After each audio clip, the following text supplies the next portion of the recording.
Orang-orang berkata, Tuhan kok mati? Terus saya berkata, manusia kok bangkit? 4.200 agama di muka bumi. Hanya Yesus pemimpin agama yang bangkit dari antara orang mati. Haleluya. Ya, dia berkata kepada Marta dan Maria, akulah kebangkitan dan hidup. Barang siapa percaya kepadaku, dia akan hidup walaupun dia sudah mati. Ini pengakuan yang begitu dahsyat. Itulah sebabnya kenapa kita percaya kepada Kristus Yesus. Karena dia menjamin kehidupan yang kekal kepada setiap kita. Dia menjamin surga bagi kita. Dia berkata, saya akan pergi kepada Bapa dan menyiapkan tempat bagimu. Setiap orang yang menaruh iman dan pengharapan kepada Kristus Yesus, maka orang tersebut akan ditempatkan di surga. Karena dialah pemilik surga itu. Waktu dia disalibkan, di sampingnya ada orang jahat yang berkata, kalau sudah di surga, ingatlah akan daku. Ini orang jahat yang segera mati di atas kayu salib, saudara-saudara. Dan dia berdoa kepada Tuhan, kepada Yesus, kalau misalkan engkau telah di surga, ingatlah akan aku. Dan Yesus pun berkata, sesungguhnya hari ini engkau akan bersama-sama dengan aku di surga. Saudara, sekali lagi saya mengatakan dengan jelas, tidak ada nabi dan rasul yang berani berkata demikian. Karena surga itu milik Allah. Kok Yesus enak-enakan ngomong begitu? Hari ini kamu akan bersama-sama dengan aku di surga. Emangnya Yesus siapa?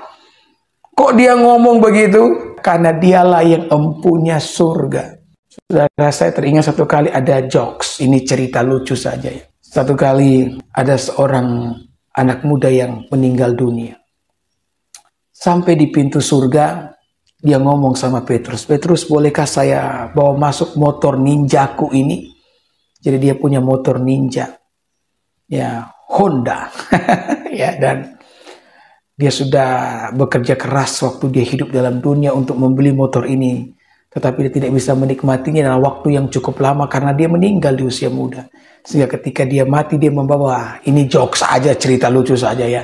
Dia bawa motornya ke surga dan dia memohon-mohon kepada Petrus agar mengizinkan dia ya untuk membawa motornya ke dalam surga. Kemudian Petrus mengatakan, tidak bisa, barang-barang di dalam dunia tidak boleh dibawa ke surga. Ya, tetapi anak muda ini bersikeras dan Petrus mengatakan, tidak bisa, antrian semakin panjang di belakang, saudara. Ya, tiba-tiba anak muda ini mencoba melihat ke dalam surga dan dia mendapati Yesus sementara bawa motor ninja. Ya. Kemudian anak muda itu berkata, itu kok dia bisa?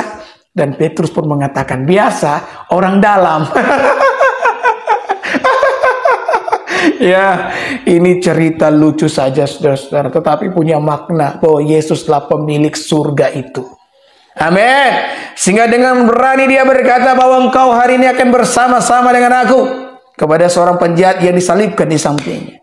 Dia berkata kepada yang namanya Maria dan Marta bahwa akulah kebangkitan dan hidup.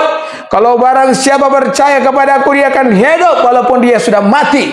Jadi kalau engkau menaruh iman pengharapan kepada Kristus Yesus hari ini, ketika engkau menutup matamu, engkau akan hidup. Karena dialah kehidupan itu. Ya, orang-orang mungkin berkata, bagaimana mungkin itu? Bagaimana mungkin itu? Engkau kan hanya manusia biasa. Tetapi saudara-saudara, Yesus Kristus bukan hanya punya pengakuan, tapi dia punya bukti dari segala pengakuan yang diucapkannya.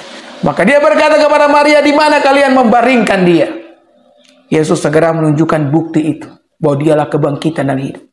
Saudara, kalau dia bisa bangkitkan Lazarus yang sudah mati 4 hari dikubur, maka di akhir zaman pun dia mampu membangkitkan saudara. Dengarkan saya baik-baik. Karena Yesus membangkitkan orang mati, maka dia pun akan membangkitkan engkau di akhir zaman. Dia kasih bukti kan. Dia ngomong dulu. Dan orang-orang mungkin berkata, mana mungkin kau kan hanya manusia. Tapi kemudian sudah dia pergi ke kubur itu. Maria dan Marta berkata, guru sudahlah. Udah 4 hari guru. Jenazahnya sudah membusuk. Sudahlah guru. Ya.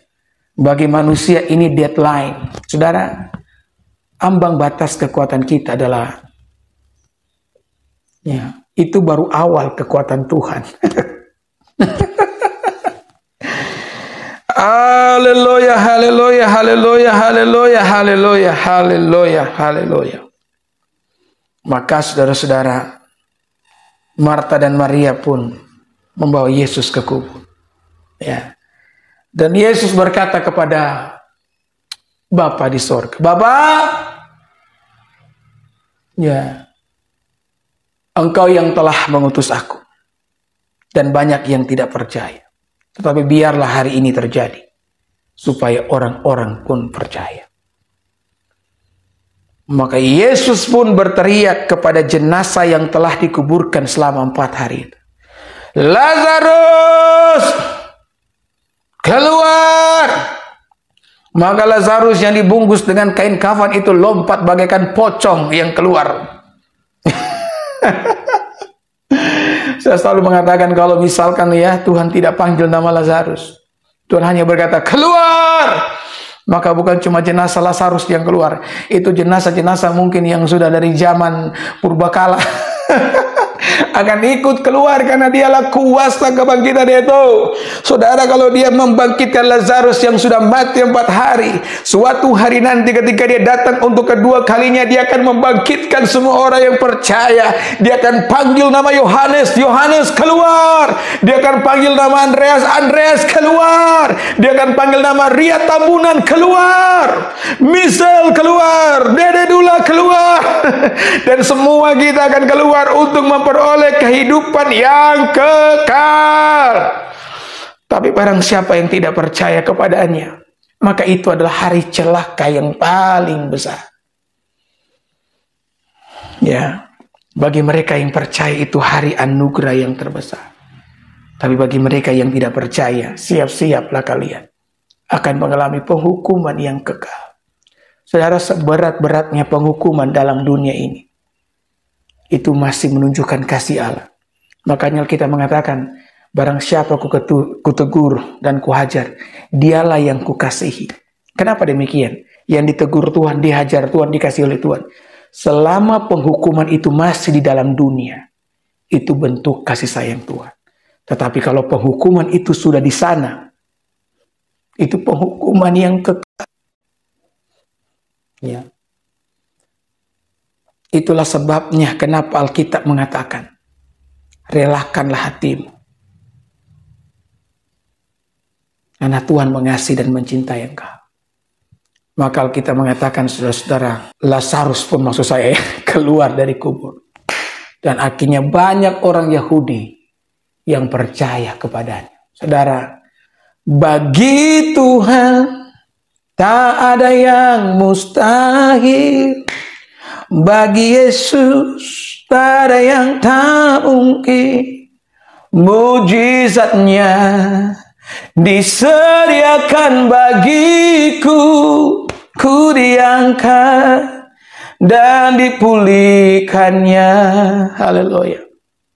Orang-orang berkata, pendeta, bukan cuma Yesus yang membangkitkan orang mati. Nabi-nabi dalam perjanjian lama juga bangkitkan orang mati. Ya, nabi-nabi bangkitkan orang mati, tetapi tidak sama seperti Yesus yang membangkitkan orang mati. Dan saya mau beritahu, setiap nabi-nabi yang membangkitkan orang mati, pada akhirnya mati juga. Dan hanya Yesus yang bangkit dari antara orang mati. Haleluya. Orang-orang berkata, Tuhan kok mati? Terus saya berkata, manusia kok bangkit? 4.200 agama di muka bumi. Hanya Yesus pemimpin agama yang bangkit dari antara orang mati. Haleluya.